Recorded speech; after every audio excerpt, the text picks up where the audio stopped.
आज मैं कोशिश करता हूँ कि कुछ आसान तरीके से आपको स्टैंडर्ड डिविएशन और स्टैंडर्ड एरर आपको समझा दूँ। कोशिश करूँगा बहुत आसान तरीके से आपको स्टैंडर्ड डिविएशन और स्टैंडर्ड एरर ऑफ मीन समझाऊँ। एसडी का मतलब है स्टैंडर्ड डिविएशन और एसईएम का मतलब है स्टैंडर्ड एरर ऑफ मीन। अब आपको सबसे पहले स्टैंडर्ड डिविएशन समझना है और फिर आपको स्टैंडर्ड एरर ऑफ मीन समझना है। हम इसके लिए ये कर लेते हैं कि फॉर एग्ज़ाम्पल हमारे पास स्टैंडर्ड डिविएशन का मतलब ये होता है कि फॉर एग्ज़ाम्पल ये हमारा एक सैंपल हो गया, ये हमारा दूसरा सैंपल हो गया, ये हमारा तीसरा सैंपल हो गया, ये हमारा चौथा सैंपल हो गया, ये हमारा पांचवा सैंपल हो गया, ये हमारा छठा सैंपल हो गया, ये हमारा सातवां सैंपल हो गया। 1 2 3 4 5 6 7 टोटल हमारे पास 7 सैंपल हैं, ठीक है। और ये 7 सैंपल हमने निकाले हैं पॉपुलेशन से। ये 7 सैंपल हमने पॉपुलेशन से निकाले हैं।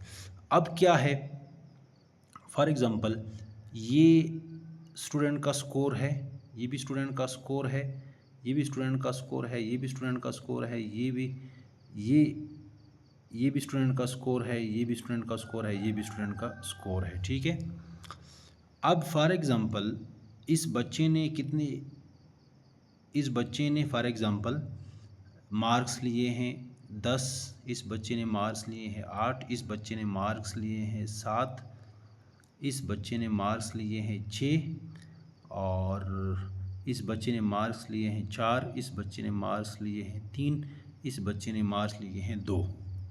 अब हम 1 2 3 4 5 6 7 स्कोर हमारे पास मौजूद है, यानी 7 बच्चे हैं जिनसे हमने एग्ज़ाम लिया और 7 स्कोर्स हमारे पास आ गए। 7 बच्चे हैं और 7 स्कोर्स हमारे पास आ गए। अब इन 7 स्कोर्स का जो मीन स्कोर बन रहा है वो हमारे पास 5 बन रहा है। ये बात अपने क्लियर समझनी है। ये जो हमारा 5 है ये उन 7 बच्चों का मीन स्कोर है, यानी आपके पहले बच्चे का स्कोर है 10, दूसरे बच्चे का स्कोर है 8, तीसरे बच्चे का स्कोर है 7, चौथे बच्चे का स्कोर है 6, नेक्स्ट बच्चे का स्कोर है 4, नेक्स्ट बच्चे का स्कोर है 3, नेक्स्ट बच्चे का स्कोर है 2 और आपके पास टोटल 7 बच्चे हैं। ये पहला बच्चा, दूसरा बच्चा, तीसरा बच्चा, चौथा बच्चा, पांचवा बच्चा, छठा बच्चा, सातवां बच्चा। 7 बच्चे आपके पास हैं क्लास में। आपने 7 बच्चों से इम्तिहान लिया, ये 7 बच्चों के स्कोर्स हैं। अब आप उन 7 बच्चों के स्कोर का एवरेज स्कोर या मीन स्कोर निकालते हो। तो जब आपने 7 बच्चों की मीन स्कोर को प्लस किया और 7 पे डिवाइड किया तो आपके पास मीन स्कोर निकल आया 5। अब मीन स्कोर 5 है लेकिन बाकी इंडिविजुअल स्कोर्स आपको इस लाइन में बताए गए हैं, दिखाए गए हैं। अब आप समझें स्टैंडर्ड डिविएशन को कि स्टैंडर्ड डिविएशन क्या होता है। ये मैं डिफिनीशन बता रहा हूँ स्टैंडर्ड डिविएशन की। स्टैंडर्ड डिविएशन का मतलब है कि स्कोर अपने मीन स्कोर से, ये दरमियान में मीन स्कोर है, जो डिफरेंट स्कोर्स हैं ये अपने मीन स्कोर से कितने वेरी कर रहे हैं। ये स्कोर्स जो हैं ये अपने मीन स्कोर से राइट लेफ़्ट पे कितने चेंज हैं। ये स्कोर्स जो हैं राइट लेफ़्ट पे ये अपने मीन स्कोर से कितने मुख्तलिफ हैं, कितने डिविएट हो रहे हैं, इसको कहते हैं स्टैंडर्ड डिविएशन। अगेन सुनिए, स्टैंडर्ड डिविएशन का मतलब है कि जो स्कोर्स हैं वो अपने एवरेज स्कोर से, अपने मीन स्कोर से राइट लेफ़्ट पे कितने डिविएटेड हैं, कितने मुनहरिफ हैं, कितने चेंज हैं, कितने बिखरे हुए हैं, कितने स्प्रेड हैं।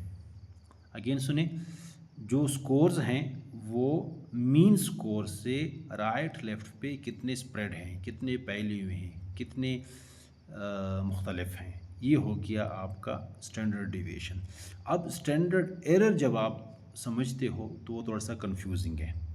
स्टैंडर्ड एरर थोड़ा सा कंफ्यूजिंग है। कैसे कंफ्यूजिंग है, जब तक मैं आपको बताता हूँ। फॉर एग्ज़ाम्पल ये एक पॉपुलेशन है, ठीक है। इस पॉपुलेशन को आप स्टडी करना चाहते हैं, लेकिन इस सारे पॉपुलेशन को तो आप स्टडी नहीं कर सकते, क्योंकि मुकम्मल सारे पॉपुलेशन को स्टडी करना इम्पॉसिबल है। सारे पॉपुलेशन को तो आप स्टडी नहीं कर सकते, क्योंकि सारे पॉपुलेशन को स्टडी करना इम्पॉसिबल है। अब आप इससे 5 सैंपल निकालते हो।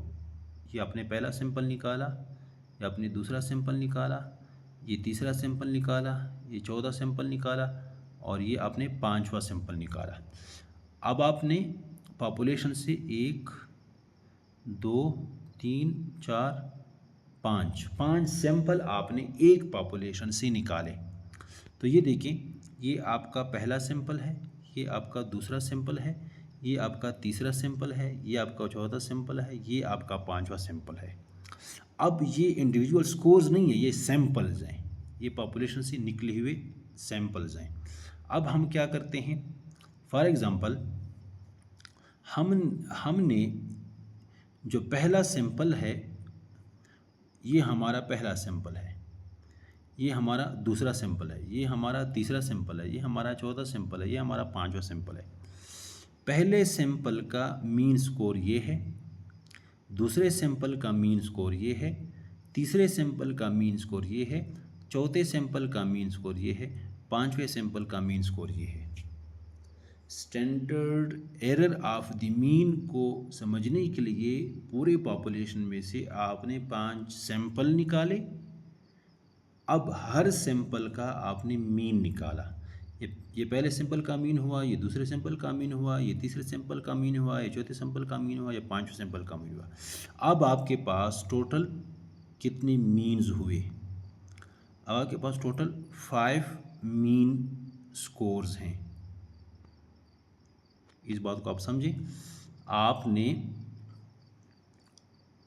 एक पॉपुलेशन से 5 सैंपल निकाले, हर सैंपल का मीन स्कोर आपके पास है, तो 5 सैंपल हैं तो 5 मीन स्कोर्स हैं। पॉपुलेशन से 5 सैंपल निकाले, हर सैंपल का एक एक मीन स्कोर है, तो 5 स्कोर आपके पास आ गए। 5 sample 5 mean score, 5 samples 5 mean scores. अब आप क्या करना चाहते हैं? अब आप ये करना चाहते हैं कि मीन ऑफ द मीन निकालेंगे, यानी पहले इस मीन का भी मीन निकालेंगे, इस मीन का भी मीन निकालेंगे, इस मीन का भी मीन निकालेंगे, इस मीन का भी मीन निकालेंगे, इस मीन का भी मीन निकालेंगे। ठीक है।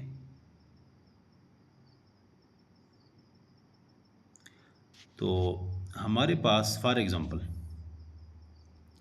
अब हम क्या करते हैं,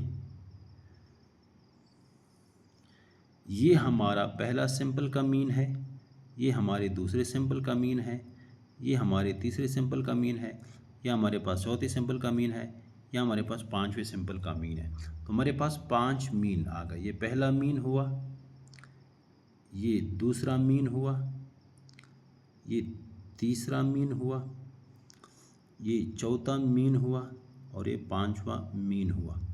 5 सैंपल हैं तो आपके पास 5 मीन्स हैं। हम एक और काम कर लेते हैं कि हम फॉर एग्ज़ाम्पल हम दरमियान में एक और मीन ले लेते हैं, मीन का मीन, यानी ग्रैंड मीन जिसको कहते हैं। Mean of mean is called grand mean. ये हमारा ग्रैंड मीन है, ये हमारा क्या है? Grand mean, mean of mean या ग्रैंड मीन। ठीक है। अब स्टैंडर्ड एरर को समझने के लिए आपने पॉपुलेशन में से 5 सैंपल लिए, हर सैंपल का मीन आपके पास आया, तो आपके पास 5 मीन्स आए। अब 5 मीन का अगेन आपने मीन निकाला, वो था ग्रैंड मीन या मीन ऑफ द मीन। अब पॉइंट की बात समझे। अब ये जो 5 मीन्स हैं, ये पहला मीन, ये दूसरा मीन, ये तीसरा मीन, ये चौथा मीन, ये 5वां मीन, ये जो 5 मीन्स हैं, ये ग्रैंड मीन से कितने राइट लेफ्ट पे डिस्पर्स हैं? ये जो 5 मीन्स हैं, ये ग्रैंड मीन से राइट लेफ्ट पे कितने डिविएटेड हैं? ये जो 5 मीन्स हैं, ये ग्रैंड मीन से राइट लेफ्ट पे कितनी डिविएटेड हो रहे हैं, कितने डिफरेंट हो रहे हैं, कितने फैले हुए हैं, कितने बिखरे हुए हैं, इस को हम कहते हैं standard error of the mean. उम्मीद है आपको समझ आ गया होगा। Thank you so much.